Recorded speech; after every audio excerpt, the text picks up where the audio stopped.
খালি ওইদিকে তোমার জন্য দোয়া আজকে ঘোড়াঘাট ফুটবল খেলার মাঠে ঘোড়াঘাট ফুটবল টুর্নামেন্টের দীর্ঘদিনের পথ চলার শেষ পর্যায়ে আজকে আমরা একটি ফাইনাল খেলায় উপনীত হয়েছি।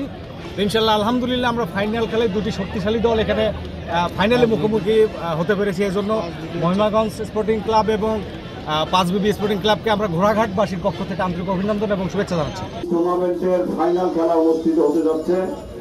আজকের এই ফাইনাল খেলায় যে দল দুটি অংশগ্রহণ করেছে, মহিমাগঞ্জ এবং আমাদের পার্শ্ববর্তী 5BB, মহিমাগঞ্জ এবং 5BBর মধ্যে আজকের এই ফাইনাল খেলায় অনুষ্ঠিত হতে যাচ্ছে। এই ফাইনাল খেলা দেখার জন্য ঘোড়াঘাট ফুটবল মাঠে সমবেত ফুটবল প্রেমী দর্শক ভাইরা সবাইকে জানাচ্ছি আমি সালাম, আসসালামু আলাইকুম।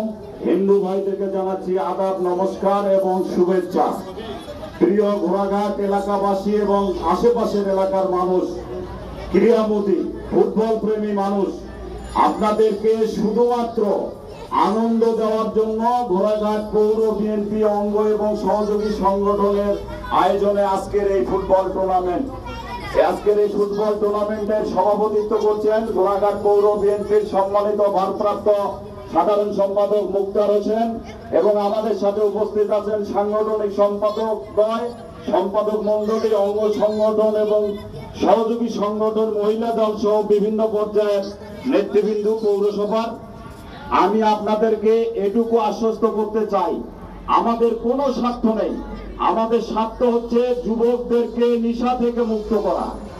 আমরা এই মাঠে ধারাবাহিকভাবে ক্রীড়াকে চালিয়ে নিয়ে যেতে চাই। ক্রীড়াই হবে আমাদের যুবকদের একটা শক্তি।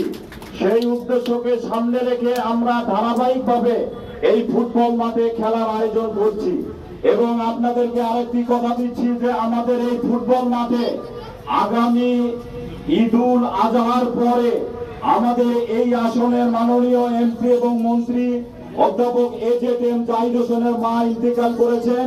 সেই মরহুম জীবন নেশার স্মৃতিকে স্মরণ করে আমরা এখানে গরু, মহিষ অথবা গোল্ড কাপ টুর্নামেন্ট আয়োজন করব ইনশাআল্লাহ। আপনারা সকলে এইভাবে খেলা উপভোগ করার জন্য এই ঐতিহাসিক ফুটবল মাঠে আসবেন। আমাদের এই খেলা উপভোগ করার জন্য পার্শ্ববর্তী উপজেলা, অভিনগর সহ বিভিন্ন পলাশবাড়ি, 5BB বিভিন্ন এলাকার মানুষ এখানে এসেছেন। আপনারা যেন এই খেলা দেখে সুষ্ঠু সুন্দরভাবে আবার আপনারা যেন বাড়িতে ফিরে যেতে পারেন, সেই প্রত্যাশা আল্লাহ পাকের কাছে রেখে আল্লাহ পাকের করুণা চেয়ে আজকের এই ফুটবল টুর্নামেন্টের শুভ উদ্বোধন ঘোষণা করছি। ধন্যবাদ সবাইকে। আসসালামু আলাইকুম।